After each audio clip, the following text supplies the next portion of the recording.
Hi, I'm Emily Wenzel with Body and Mind Enrichment. I'm a food extraordinaire. Today we're gonna make a pineapple basil salad. The ingredients are pineapple, basil, tomato, Vidalia onion, cucumber, jalapeno, and then the dressing is just gonna be an olive oil and some salt and pepper. So I'm gonna mix a little bit of tomato, and then the same about with the cucumber. I've got them cut into kind of nice sized chunks, but you can decide to make it larger chunks or smaller, dicier ones.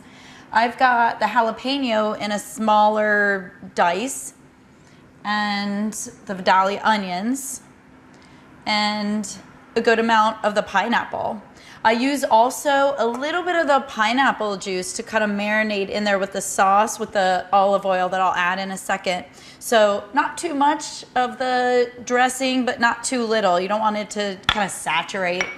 You pull the basil leaves off the stem. I'm gonna roll them up and maybe cut them in like a third of that size, or maybe a quarter.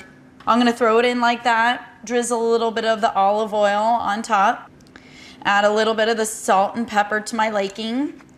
That's how you make a pineapple basil salad. I'm Emily Wenzel with bodymindenrichment.org.